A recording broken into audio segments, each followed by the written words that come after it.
Remember when Mel Brooks looked at Hollywood rules and basic survival instincts and ignored both? In 1974, Brooks unleashed Blazing Saddles, a Warner Brothers Western parody that ran headfirst into racism, hypocrisy, and genre clichés without blinking. It starred Cleavon Little as Sheriff Bart, Gene Wilder as the Waco Kid, Harvey Korman as the gloriously petty villain Hedy Lamarr, Madeline Kahn as the seductive Lily Von Stoop, and Mel Brooks himself as the clueless Governor Le Pétomane. Somehow, the entire cast survived what the script asked them to say out loud. It looked like a goofy Western spoof. It was not. Today, we're counting down 15 weird facts about Blazing Saddles, and stick around for number 1 because the filthiest joke in the whole film slipped right past the censors and most audiences still don't know it's there.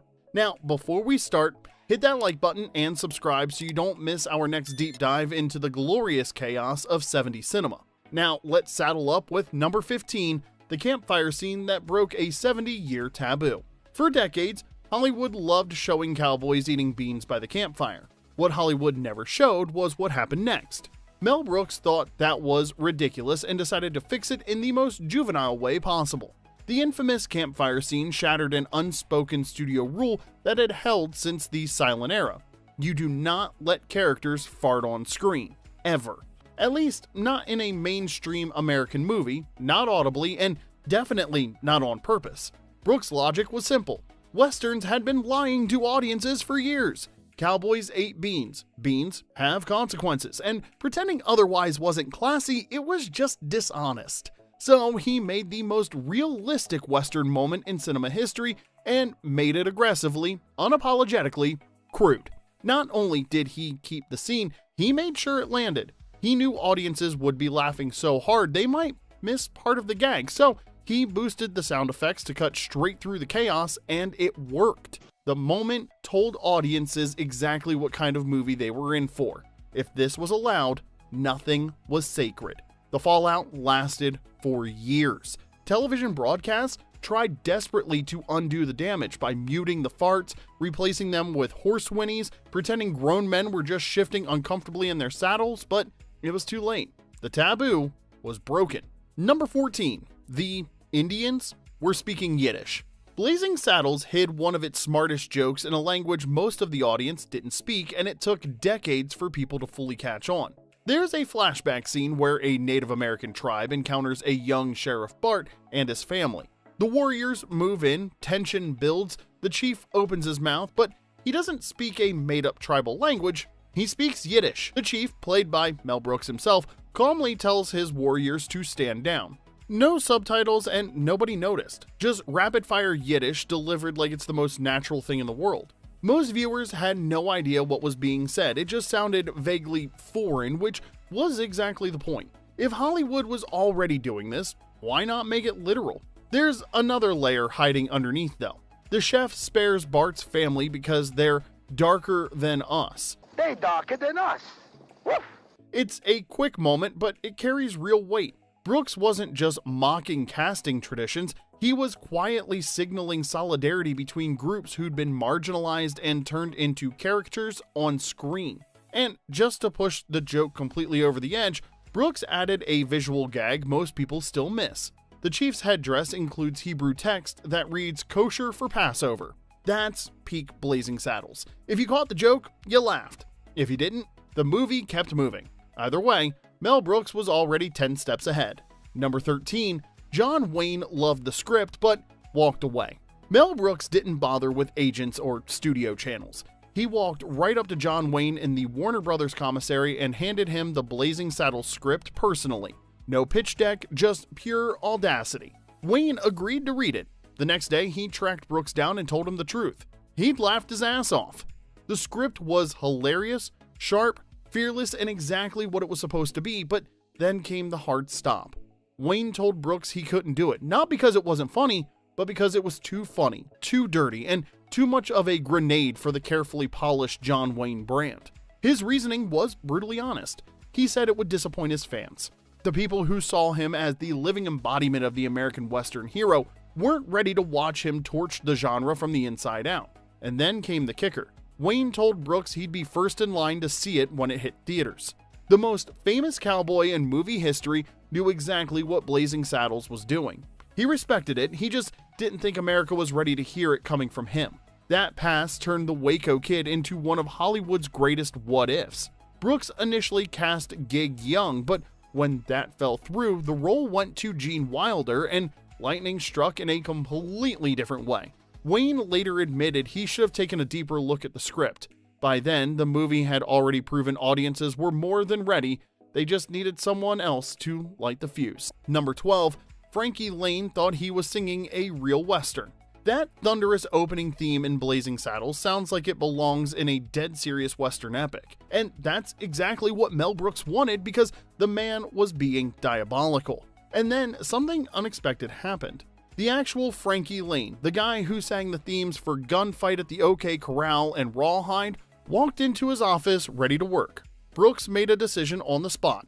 He didn't explain the joke. When Laine asked what the movie was about, Brooks kept it vague.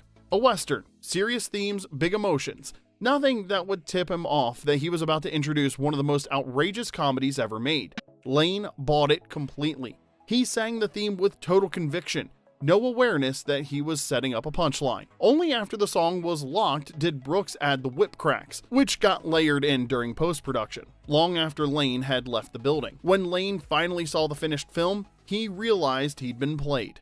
He admitted later that he felt embarrassed at first, like he'd been tricked into scoring a punchline he never saw coming, but history took care of that pretty quickly.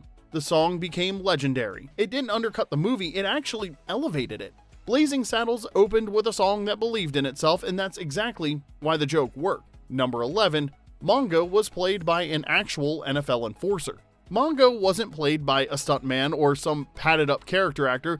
He was played by Alex Karras, a real-life football wrecking ball who spent years flattening grown men for a living with the Detroit Lions, and that's exactly why Mel Brooks cast him.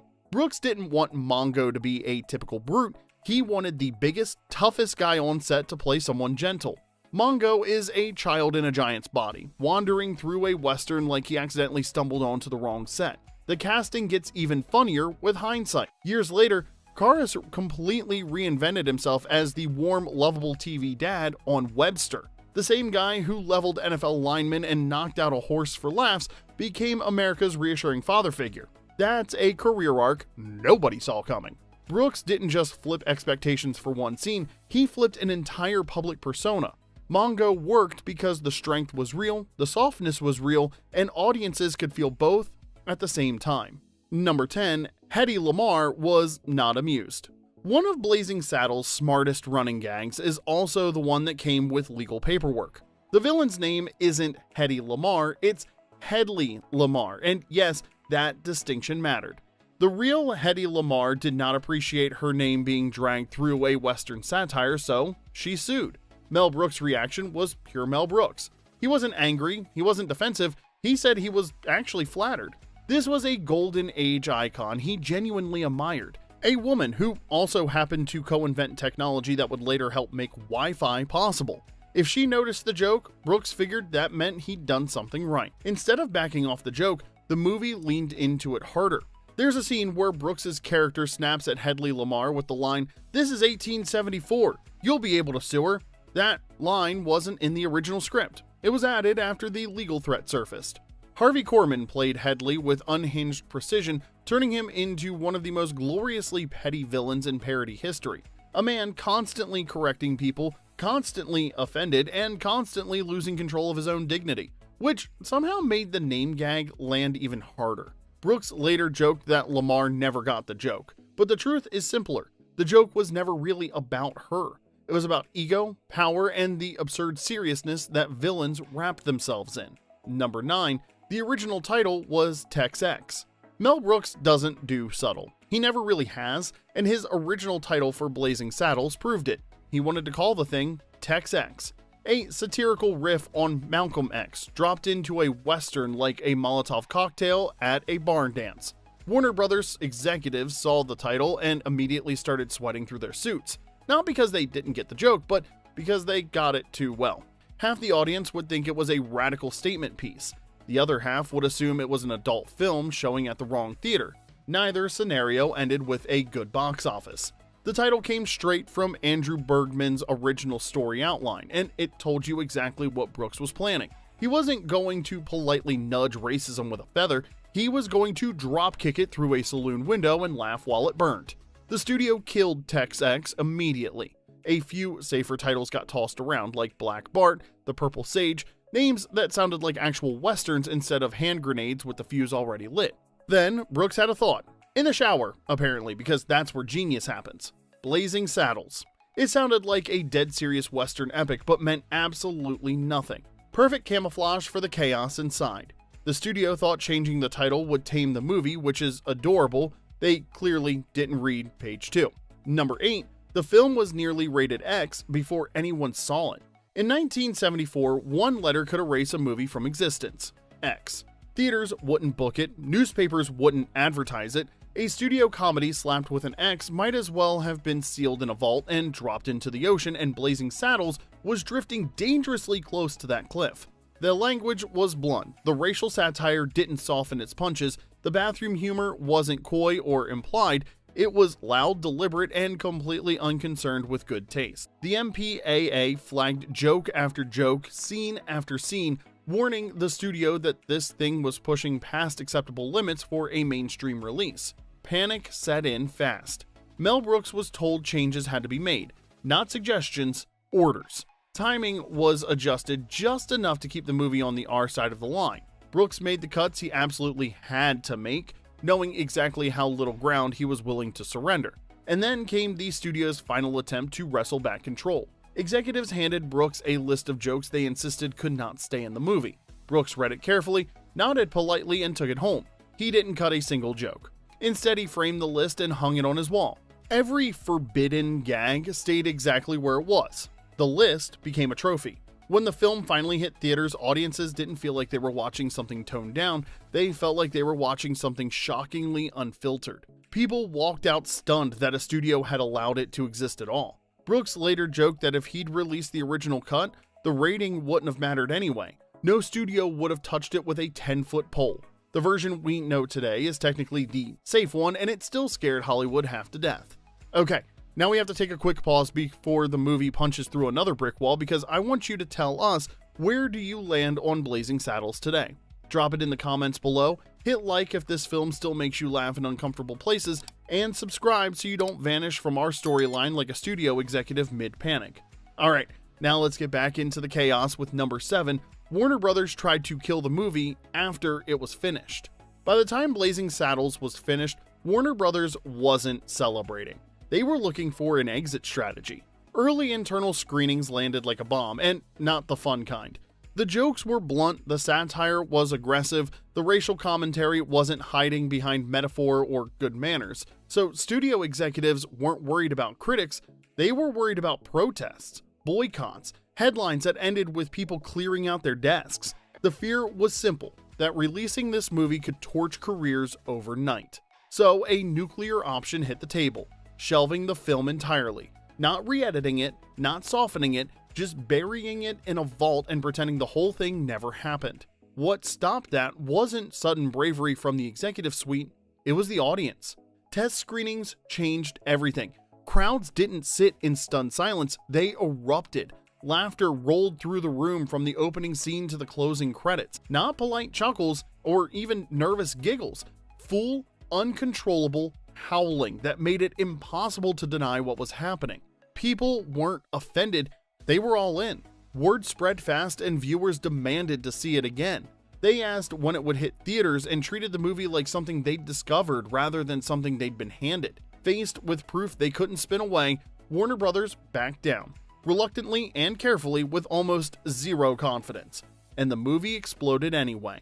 Blazing Saddles didn't survive because the studio believed in it, it survived because audiences did and refused to let it disappear. Number 6, the Waco Kid almost destroyed the movie and then saved it. Before the Waco Kid became a legend, the role belonged to Gig Young, a respected veteran, an Oscar winner, but then the cameras rolled and everything fell apart. Young was battling severe alcoholism and his condition deteriorated rapidly once production began. What initially looked like intense, committed acting quickly revealed itself as something far more serious. He was shaking, disoriented, and unable to safely perform even the simplest scenes. Production ground to a halt. Gig Young was removed from the film, and the role of the Waco Kid sat empty just days into shooting. So, Mel Brooks picked up the phone and made a Hail Mary call. Gene Wilder answered. Wilder didn't ask for time to prepare. He flew in from New York, skimmed the script, tried on the costume, and by the next shooting day, he was hanging from a jail cell bunk like he'd been there from the start. Nobody could have predicted what happened next. The moment Wilder shared the screen with Cleavon Little, the entire movie snapped into focus. Their chemistry was instant, natural, and effortless. Wilder played the Waco Kid with quiet weariness and warmth. Without Wilder, Blazing Saddles would have been broader, louder, and far less human, but with him, it became something rare. A satire with an actual heart beating underneath all the absurdity. Number 5, Cleavon Little's reaction was completely real. One of the biggest laughs in Blazing Saddles wasn't scripted. There's a quiet scene between Sheriff Bart and the Waco Kid that feels almost gentle by Blazing Saddles standards. Bart has just endured another round of town-wide hatred, and the kid tries to comfort him with a thoughtful little speech about human nature. It's calm, reflective, and almost sincere. And then Gene Wilder adds one word. That word was not in the script. Little's response was a full break, genuine laughter. The kind you can't fake and definitely can't plan. Mel Brooks saw it immediately and knew better than to touch it. The laugh stayed, the moment stayed, and the truth of it stayed. Blazing Saddles is loud, aggressive, and confrontational by design, but this joke works because it isn't shouted, it's whispered. One tiny word puncturing a sincere speech and collapsing the whole thing in the most human way possible. Number 4, a Blazing Saddles TV spinoff actually happened and then vanished.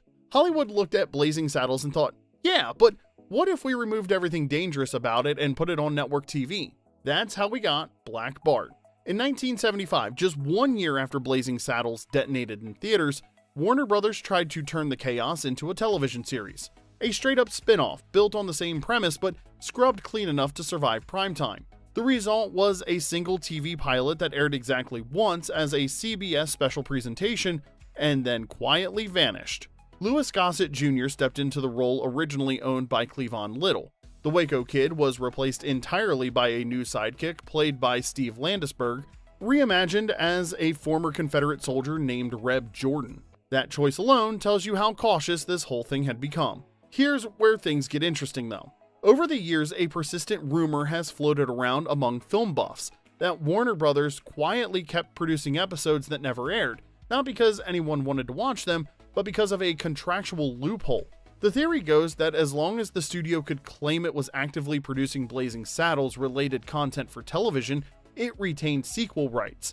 No audience required. Whether that's Hollywood legend or buried legal truth, nobody has ever fully confirmed it, but it's become part of the show's strange mythology. Today, Black Bart mostly survives as a curiosity, tucked away as a bonus feature on anniversary releases of the film. Watched not for laughs, but as a time capsule of what happens when you try to sand down something that was never meant to be smooth. Number 3, Richard Pryor was the movie's ghost lead. Before Blazing Saddles had a Sheriff Bart, it had Richard Pryor. The role was built around his voice, his rhythm, and his instinct for cutting straight through hypocrisy with a grin and a blade. But here's where the legend gets messy. Over the years, a simple story hardened into mythology. The idea that the studio flat out blocked Pryor because he was uninsurable became the go-to explanation. Even Brooks later acknowledged that the pursuit cooled early before financing fully locked in, long before the story calcified into Hollywood folklore. What is undeniable is Pryor's fingerprints all over the movie. He was one of the core writers, the sharpest voice in the room when it came to race, language, and power. Brooks has said outright that Pryor's presence gave the team permission to go further than satire usually dared, and when it became clear Pryor wouldn't play Bart himself, he didn't sabotage the project or walk away bitter. He stayed. He helped guide the casting, and when Cleavon Little auditioned, Pryor reportedly knew immediately. Not because Little copied Pryor's style, but because he didn't. Pryor even flipped expectations behind the scenes. While people assumed the Jewish writers handled Jewish humor and the black comedian handled black humor, it often went the other way around. Pryor loved writing Jewish jokes. Brooks loved pushing racial absurdity until it exposed itself. The movie's balance came from that trust, and the final irony is almost too perfect. Blazing Saddles set the stage for everything that came next. Without this film, there's no legendary Pryor Wilder era, no Silver Streak, no Stir Crazy. The partnership that defined late 70s comedy doesn't happen without the movie Pryor never starred in. Some legends ride into town, others write the rules, light the fuse, and let history take care of the rest. Number 2, the movie didn't just break the fourth wall, it bulldozed it. Now, most movies end with a tidy resolution. Blazing Saddles ends with an escape attempt. Right when the film should have wrapped things up like a normal Western parody, it did something no studio comedy had ever dared. Cowboys spill onto neighboring sound stages. A full-on Western fistfight interrupts a glittery Busby Berkeley-style musical being staged by Dom DeLuise's wildly theatrical director character. Dancers scatter, sets collapse, and reality officially loses control of the situation. And it keeps escalating. The chaos barrels onto the Warner Brothers' actual backlot, through the commissary, into a full-blown pie fight, then out onto the streets of Burbank like the movie has decided it's done pretending to behave. The final insult comes when Hedy Lamarr quits the film entirely. He hails a cab and tells the driver to get him out of the picture. Drive me off this picture. His escape lands him at Grauman's Chinese Theater, where he buys a ticket to the premiere of Blazing Saddles, and then the movie stares back at itself. Sheriff Bart appears on screen watching Hedy in the audience who's watching Bart on screen. The joke collapses in on itself. No wall left to break, just layers of reality getting folded like laundry. Studio executives reportedly hated this ending. They didn't get it, didn't trust it, and didn't want audiences walking out confused, but Mel Brooks refused to budge. He was mocking Hollywood's rules, its structures, and the idea that a movie had to stay in its lane. If the whole thing is fake, why not admit it and have fun setting it on fire? That ending feels ahead of its time now. Meta before meta was a marketing term, and it was self-aware before studios figured out how to sell it. Number 1, the governor's name was a joke the censors never got. Governor Le Pétomane sounds fancy, like a man who owns several velvet coats and absolutely no self-awareness. Studio executives heard it and nodded along, assuming it was just classy European flavor. It wasn't. The name was lifted straight from Joseph Pujol, a real-life French entertainer who performed at the Moulin Rouge under the stage name Le Pétomane. His talent involved controlled air movement and very forgiving audiences. Translated loosely, Le Pétomane means the fart enthusiast.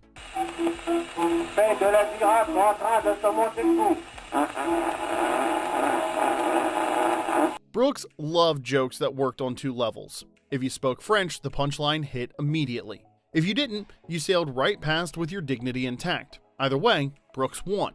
The name isn't just crude for crude's sake, it's character work. The governor is literally full of hot air. A pompous blowhard with delusions of grandeur named after a professional flatulist running a town that's already collapsing around him. And the censors never caught it. They were too busy scanning for English profanity to notice Brooks smuggling highbrow filth through customs with a monocle and a fake accent. And there you have it.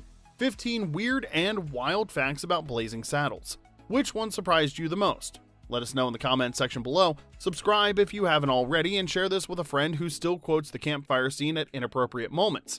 Remember to like and subscribe because we take deep dives on all your throwback TV shows and movies. Until next time, this is Remember When.